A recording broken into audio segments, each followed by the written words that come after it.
नमस्कार, स्वागत है आपका टोटल अपडेट में। और आज के इस खास अंक में हमारे साथ होंगे एक ऐसी शख्सियत जो किसी परिचय का मोहताज नहीं, देश विदेश में ख्याति प्राप्त कर चुकी और भारत की महान परंपरा, कला, संस्कृति को एक अंतर्राष्ट्रीय मंच पर नई पहचान दिलाने वाली कथक गुरु, भारत रत्न से सम्मानित पुलकित मिश्र। राजनाथ सिंह जी से मिले और बहुत सारी चीज़ें आपने चर्चा भी की। उसमें आपने एक सवाल, यानी आप जवानों को लेकर काफ़ी चिंतित दिखे थे उस वक्त, आपने सवाल भी रखा था और महिला सुरक्षा से संबंधित रखा था। इससे संबंधित आप क्या कहना चाहते हैं? देखिए, ऐसा है, देश के जवान जो सरहद पर बैठे हैं उनके लिए विचारधारा सिर्फ मेरी ही नहीं, पूरे देश की होनी चाहिए।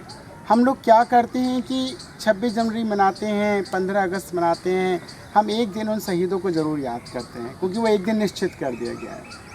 हम ऐसा क्यों नहीं करते हैं कि उन शहीदों को जो हमारे लिए जीते हैं, जो हमारे लिए ही सोते हैं, हमारे लिए जागते हैं, हम उनको रोज़ क्यों नहीं याद करते? ऐसा क्यों नहीं है हम लोगों के मन में?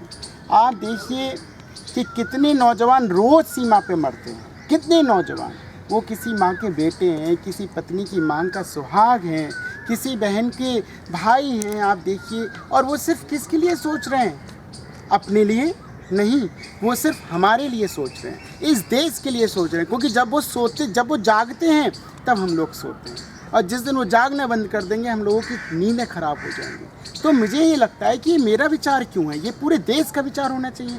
हर बच्चे को, हर व्यक्ति को, हर बूढ़े को, हर जवान को, हर व्यक्ति को उन देश प्रेमियों के लिए, उन देशभक्तों के लिए विचार रखना चाहिए, क्योंकि वो सच में हमारे देश के सच्चे रक्षक हैं। और मैं उन रक्षकों को प्रणाम करता हूँ कि जिस तरीके से वो हमारी सीमा पे हम लोगों की सुरक्षा व्यवस्था को बनाए हुए रखें। क्योंकि आप देखिए, मुझे ही भेज दीजिए, इतनी ठंड होती है वहाँ पे कि आप 2 मिनट खड़े नहीं हो सकते, और वो लोग पूरा दिन उस ठंड में हमारे देश की रक्षा करते हैं। इस तिरंगे की आन बान और शान के लिए अपना जीवन न्यौछावर कर देते हैं, और हम लोग सिर्फ उनको 1 या 2 दिन ही याद करते हैं। मुझे लगता है कि उनको लिए तो 24 घंटे भगवान ने, बल्कि 36 घंटे हों तब भी हम उनको याद करते रहें, क्योंकि वो सच में हमारे देश के सच्चे पुजारी हैं। हम लोग घर में पूजा करते हैं, भगवान की पूजा करते हैं।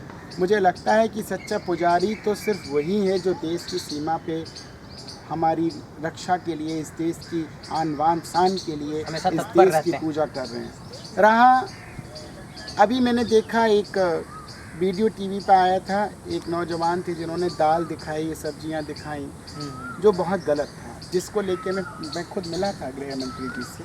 मैंने कहा, देखिए, अगर हमारे देश के नौजवान को अच्छा भोजन नहीं मिलेगा, अच्छी चीज़ नहीं मिलेगी, उनको अच्छा खान पान नहीं मिलेगा, तो वो हमारी सेवा में लगे हुए हैं, लेकिन हम लोग उनके लिए क्या दे रहे हैं? ये जिस तरीके से उन्होंने दिखाया टीवी पे, मैंने देखा उस नौजवान की उसकी मन की विचारधारा थी, उसने सबको दिखा दिया। लेकिन उसके लिए कितना, आप देखिए, कोर्ट मार्शल कर दिया गया, उसको नौकरी से निकाल दिया गया, उसको ये सब इतना अत्याचार। क्या हमारा नौजवान अपनी व्यथा को नहीं बोल सकता? बिल्कुल हैं? जब एक बच्चा अपनी दुख दर्द को अपनी माँ से, पिता से बोलता है, तो एक नौजवान अपने भारत माता के उन नेताओं से नहीं बोल सकता? बिल्कुल। क्यों नहीं बोल सकता? वो हम सब से बोल सकता है, हम उसके भाई हैं। हमारा कर्तव्य है उसकी सहयोग करना, उसका समर्थन करना, और हम करेंगे भी, और हम कर भी रहे हैं। और देश के प्रधानमंत्री जी के सामने इस प्रकार की विचारधारा जब रखी गई है तो उन्होंने इस पर सराहनीय कार्य किया है। उन्होंने सभी जितने भी हमारे नौजवान हैं उनके लिए बहुत अच्छी विचारधाराएँ की हैं। इवन मेरा भी यही अपना पक्ष है। मैंने अपने जीवन में जब नृत्य सिखाना शुरू किया था तो मैंने प्रण कर लिया था कि मैं इस देश की सीमा पे लगे जितने भी नौजवान खड़े हुए हैं, मैं प्रतिदिन अपने पास से 100 रुपये जमा उनके लिए करूँगा। और मैं प्रतिदिन, जिस दिन से मैंने कमाना शुरू किया, सन 98 से मैंने कमाना शुरू किया, और मैंने उसी दिन से 100 रुपये करके जमा करता हूँ। अब भारत सरकार को जाके कोष में दे के आता हूँ। मैं कभी कहता नहीं हूँ किसी से कि आप इसको दिखाइए टीवी पे, नहीं। ये मेरी अपनी धारणा है, अपना विचार है। जितनी मेरी क्षमता है मैं उतना उसको करने का प्रयास। मैं चाहता हूँ कि देश का हर व्यक्ति, उन देशवासियों से प्रार्थना और विनम्र निवेदन करना चाहूँगा कि उन देश की सुरक्षा व्यवस्था में जो लगे हमारे भारतीय नौजवान हैं, उनके लिए अपना तन मन धन से उनकी सेवा करें, उनके लिए विचार करें। ज़रूर, आपका ये सराहनीय पहल है और एक सराहनीय कदम है। हमें लगता है कि आपकी बातों को सुनकर देश के जवान जो हैं और देश की युवा ज़रूर प्रेरित होगी। आप कथक गुरु हैं और इस बात में मैं जानना चाहूँगा कि आपकी जो कथक, क्योंकि भारत की एक कला है, एक बहुत ही पुरातन कला है, संस्कृति, लेकिन आज के दौर में देखिए तो शायद बहुत कम देखने को मिलता है इस तरह का नृत्य, और बहुत कम लोग इसको प्रैक्टिस भी कर रहे हैं। तो मुझे एक सवाल आपसे जानना था कि आपको कथक का जो जानकारी कहाँ से मिली, और इसकी शुरुआत आपको क्यों लगा कि आपको कथक की ओर आना चाहिए और कथक का प्रचार प्रसार करना चाहिए, कथक गुरु के तौर पर अपनी पहचान स्थापित करनी चाहिए, कब लगा और क्यों लगा आपको? देखिए, ऐसा है, ये ऐसा आपने प्रश्न किया है जिसका बहुत लंबा उत्तर है, लेकिन मैं शॉर्टकट में दूंगा। हम बचपन में टीवी देखा करते थे, तो हमने देखा कि भगवान कृष्ण से हमें बड़ा प्रेम है, मतलब हमें लगता है वो मेरी ज़िंदगी है, मैं उन्हीं के लिए सोता हूँ, उन्हीं के लिए जागता हूँ, उन्हीं का विचार मेरे मन में चलता है। तो हम बहुत देखते थे टीवी पे कि भगवान हमारे पंडित बिरजू महाराज जो मेरे गुरु हैं, वो क्या करते थे कि टीवी पे कृष्ण की लीलाएं दिखाया करते थे। कृष्ण की मुद्रा बनाते थे, कभी राधा बनते थे, कभी वो उसका माखन चोरी दिखाते थे, बड़े बड़े भाव अपने नृत्य से दिखाते थे। तो हम छोटे थे तो बचपन में ये विचार आता था कि ऐसी लीलाएं दिखा रहे हैं, इसका मतलब ऐसा तो नहीं है कि इनके पास भगवान मिलने आते हो, मतलब इनके पास भगवान आते होंगे तभी तो बताते होंगे कि देखो मैं ऐसे सिखा रहा हूँ या ऐसे करते हैं। तो बचपन है, बचपन में क्या सोचेगा इंसान, यही सोचेगा।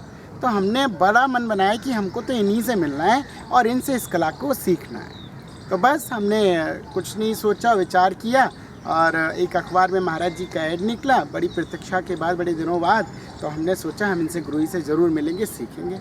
हमने उसको देख के अखबार में अपना नाम पता लिख के वहाँ भेज दिया, और हमने कहा हमें भी कथक नृत्य सीखना है। कॉल लेटर आ गया दिल्ली से, और हम चंदोसी, छोटा सा कस्बा है, बड़ा छोटा सा है, और लेकिन बड़े प्रेमी लोग रहते हैं वहाँ पे। और समाज के हित में मैं कहूँगा कि चंदोसी का बहुत बड़ा योगदान है, और चंदोसी सच में चाँद जैसी है, मुझे बड़ी प्रिय भी लगती है, क्योंकि वहाँ सब ने मुझे गोद में खिलाया है। तो मैं वहाँ से जब मैं आया तो हमारी माँ ने विचार किया कि ये चला जाएगा तो कैसे होगा, क्योंकि हमारे घर में पिताजी पुलिस में हैं, और पुलिस में व्यक्ति का बेटा, पुलिस वाले का बेटा नाचने लगे तो आप सोचिए कैसा विचार बनेगा। वो जो कहते थे मुझसे कि बेटा तुम्हारी पर्सनैलिटी इतनी अच्छी है, तुम क्यों ये सब नाच गाने की तुम विचारधारा बनाए हुए हो। तो हम उनसे कहते नहीं पापा मुझे नृत्य करना है। तो अचानक से सडनली भगवान ने मेरी सुनी। हमारे पिताजी का कुंभ के मेले में इलाहाबाद में ड्यूटी लग गई। अब हमने कहा माँ को तो सब बच्चे पटे ही लग गए, तो बस हमने लिया सो अपनी माँ को पटाना शुरू कर दिया, और माँ ने हमसे कहा ठीक है, अगर तेरा इतना मन है, हमने रोटी पानी सब छोड़ दिया, तेरा इतना मन है तो तुझे सीखना है तो तू जा, लेकिन मैं तेरा साथ नहीं दूंगी। उनको लगा जब मैं ऐसा बोलूँगी तो अपने आप डर के मारे नहीं जाएगा, लेकिन प्रण, इच्छा दृष्टि और घोड़ी की माफिक देखा ऐसे लगा लेता है, एक दृढ़ संकल्प था, सीधी दृष्टि कि मुझे उस लक्ष्य को पाना है, मेरा लक्ष्य था, मेरा टारगेट था। तो हमारी माता जी ने उस टाइम में सन 93 में हमको 1000 रुपये दे के दिल्ली के लिए ट्रेन में टिकट हमको बिठा दिया, और हम दिल्ली आ गए। दिल्ली आके हमने बहुत संघर्ष किया, कई 2-3 महीने हम रेलवे स्टेशन पे रहे, काफ़ी भीख मांग के भी हमने गुजारा किया, और सीसगंज गुरुद्वारे में जाते थे, वहाँ पे गुरुवाणी सुनते थे और वहीं लंगर में खाते थे। बहुत संघर्ष किया, बहुत संघर्ष करके फिर हमने अपने इतने महान गुरु, जो विश्व का आज विश्व गुरु जिन्हें कहता हूँ मैं, पंडित बिरजू महाराज, तो उनकी शरण में गए, उनसे नृत्य सीखा। फिर मेरे गुरु जिन्होंने मुझे पाल पोस के और बड़ा किया, जिन्होंने मुझे और भी रचनाएं सिखाई, पंडित राम मोहन महाराज, जिनकी मुझे बहुत पालना मिली बड़ी अच्छी, जिन्होंने मुझे बहुत प्यार दिया और पिता की तरह मुझे देखा। तो दोनों गुरु मेरे लिए बहुत प्रिय हैं, और मुझे ये लगता है कि इस कला की सेवा करना मेरा धर्म ही नहीं है, मेरा कर्तव्य है, क्योंकि जिस तरीके से पाश्चात्य संस्कृति हमारी भारतीय संस्कृति पे भारी हो चुकी है, तो उसके लिए हम जैसे युवाओं को आगे आना ही पड़ेगा ताकि ये बच सके। चलिए, आपने बहुत संघर्ष किया और बहुत संघर्षों के बाद इस मुकाम को जो पाया है, आज आप विश्व प्रसिद्ध कथक गुरु बन चुके हैं, और आशा है कि आगे भी इस तरह का आपको मुकाम मिले। अभी का जो राजनीतिक माहौल है, वैसे तो आप एक सामाजिक व्यक्ति हैं, धार्मिक व्यक्ति हैं और कथक गुरु हैं, तो राजनीति से शायद आपका सीधा संबंध ना हो, लेकिन फिर भी एक हम ये कहें कि नागरिक होने के नाते, एक जागरूक नागरिक होने के नाते, जिस तरह से भी राजनीतिक परिस्थिति है देश का, जो बदल रहा है, कोई इधर से उधर जा रहा है, कोई उधर से इधर आ रहा है, और फिर उसमें ब्लेमिंग का, जो आरोप प्रत्यारोप लगाते हैं, फिर भ्रष्टाचार, फलाने ढिमके, बहुत सारे ऐसे आरोप लगाते हैं, उस पर आप किस तरह से देखते हैं एक जागरूक नागरिक होने के नाते?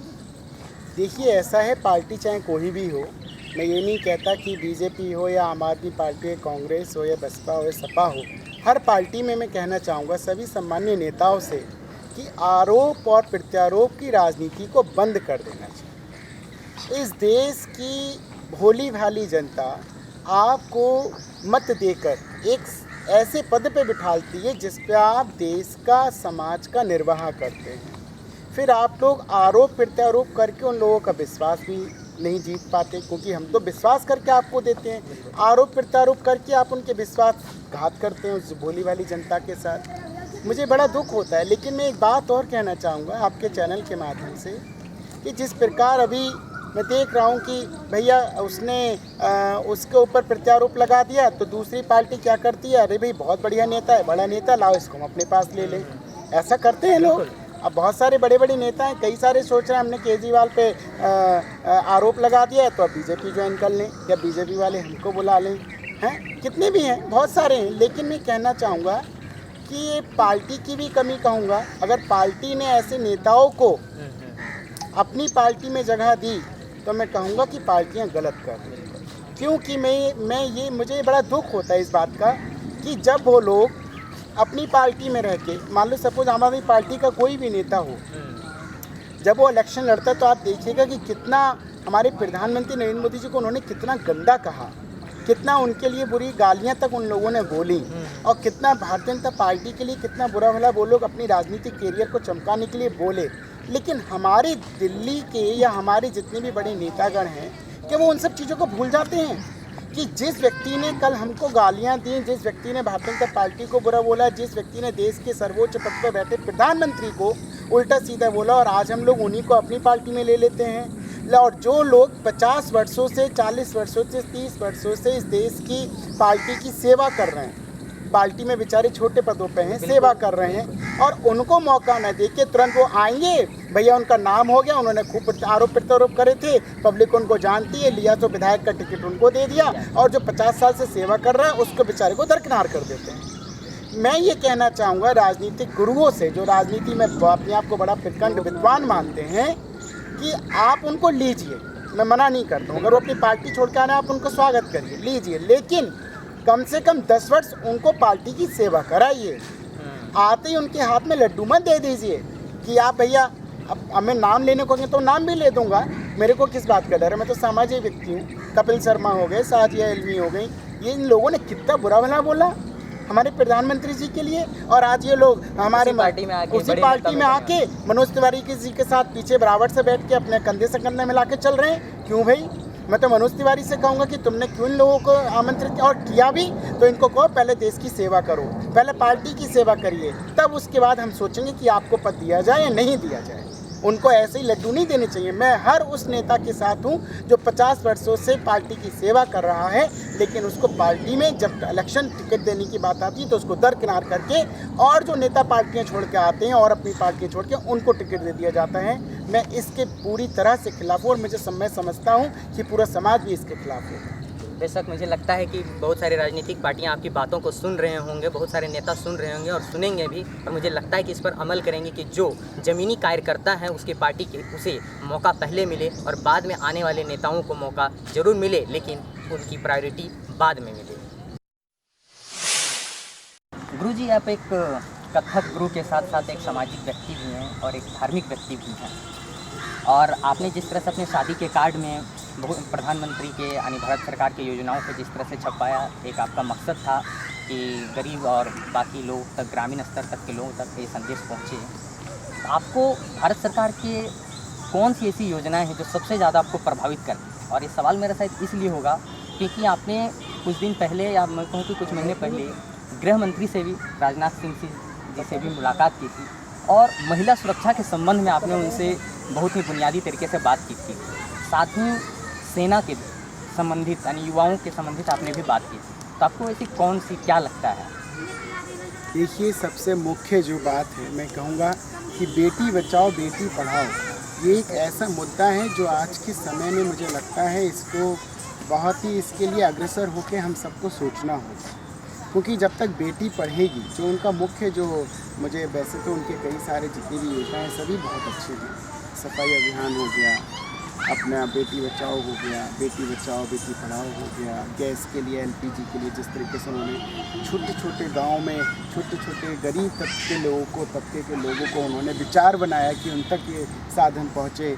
उनका प्रधानमंत्री जी का कहना था कि बूढ़ी माएँ जो हैं चूल्हा फूंक फूंक के उनकी आंखें खराब हो जाती हैं, परेशान होती, कितनी देखिए उच्च विचारधारा उनकी।